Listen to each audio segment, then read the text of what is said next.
নমস্কার বন্ধুরা, কিচেন বাহারে আপনাদের সবাইকে স্বাগত। একটা বাটিতে 200 গ্রাম পরিমাণ মটর ডাল নিয়েছি, কারণ আজকে একটা মটর ডালের রেসিপি শেয়ার করব। এখন প্রত্যেকেই ডাল রান্না করতে পারেন, কিন্তু আমার এই ডালের রেসিপিটা একটু অন্য রকমের, এই জন্য এই ডালের রেসিপিটা আপনাদের সাথে শেয়ার করছি। মটর ডাল ছাড়াও এই রেসিপির জন্য আমি নিয়েছি কয়েক রকমের সবজি। 15-20টা কাঁঠাল বীজ সিদ্ধ করে নিয়েছি, আর নিচে একটা ছোটো সাইজের রাঙা আলু, আর 2টো পটল নিয়েছি, আর এখানে একটা ডেঙ্গো ডাঁটা কেটে নিয়েছি। এবার এই মটর ডালটা বেশ কয়েকবার জল বদলে বদলে ধুয়ে নেব।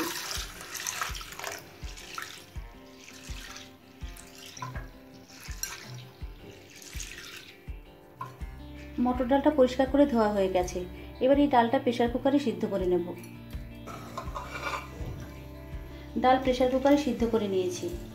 দেখুন, ডালটা খুব বেশি গলায়নি, একটু শক্ত শক্ত রেখেই সিদ্ধ করেছি। এভাবে ডাল সিদ্ধ করে নিলে ডালের স্বাদটা ভালো হয়। একটা কড়াই 3 টেবিল চামচ পরিমাণ সর্ষের তেল দিয়ে দিচ্ছি। তেল গরম হলে দিচ্ছি 2টো তেজপাতা।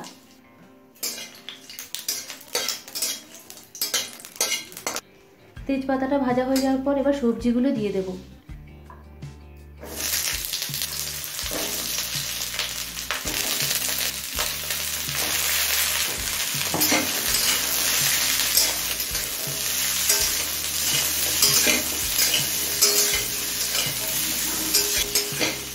এবার এই সবজিগুলোকে মিডিয়াম ফ্লেমে কিছুক্ষণ ভেজে নেব।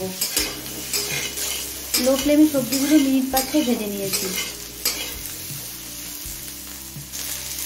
এবার দিচ্ছি 4টে চেরা কাঁচা লঙ্কা, স্বাদ মতো দিচ্ছি নুন,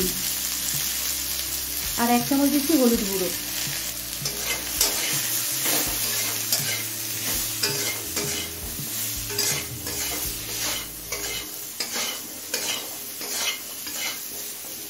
নুন, হলুদ আর কাঁচা লঙ্কা দিয়ে আরও 2-3 মিনিট ভেজে নিয়েছি। এবার গরম জল দিয়ে দিচ্ছি।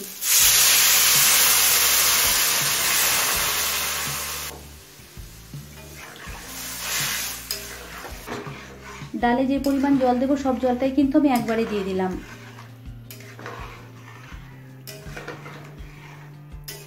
এরপরে কিন্তু আমি আর কোনো জলের ব্যবহার করব না। জল দিয়ে একটু নেড়ে নিলাম। এবার হাই ফ্লেমে কিছুক্ষণ রান্না হতে দেবো। মিনিট 5 সবজিটা হাই ফ্লেমে রান্না করে নিয়েছি। সবজিগুলো সবই সিদ্ধ হয়ে গেছে।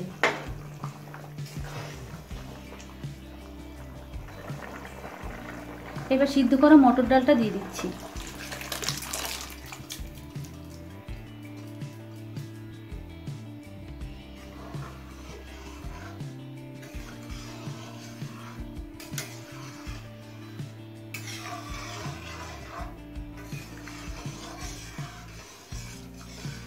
ডালটা দিয়ে সবজির সাথে মিশিয়ে নিলাম। এবার হাই ফ্লেমে আরো কিছুক্ষণ রান্না হতে দেব।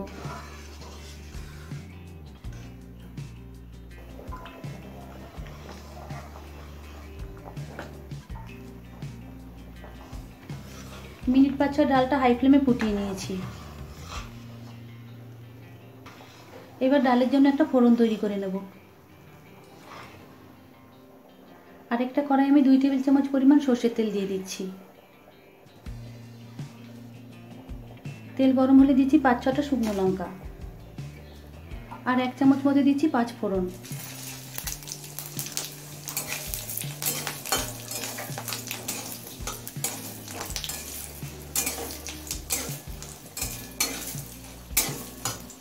পাঁচ ফোড়ন আর শুকনো লঙ্কাটা লাল করে ভেজে নিয়েছি। এবার এই ফোড়নটা ডালের মধ্যে দিয়ে দেবো।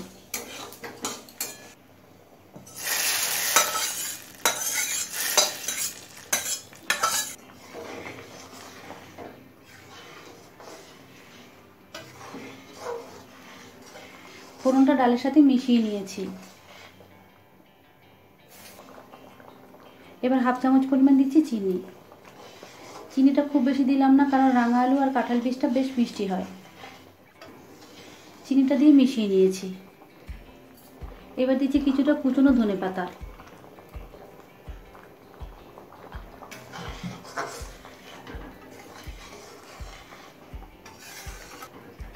ধনেপাতা দিয়ে মিশিয়ে নিলেই মটর ডাল রান্না করা আমার কমপ্লিট। আমার এই মটর ডালের রেসিপি আপনাদের কাছে কেমন লাগলো কমেন্ট করে জানাবেন। ভালো লাগলে লাইক শেয়ার করবেন, আর আমার চ্যানেলে নতুন বন্ধু হলে এই চ্যানেলটিকে সাবস্ক্রাইব করবেন। তাহলে আজকের মতো এই পর্যন্ত, আবারও দেখাবে নতুন কোনো রেসিপি নিয়ে। সকলে ভালো থাকবেন, সুস্থ থাকবেন। ধন্যবাদ।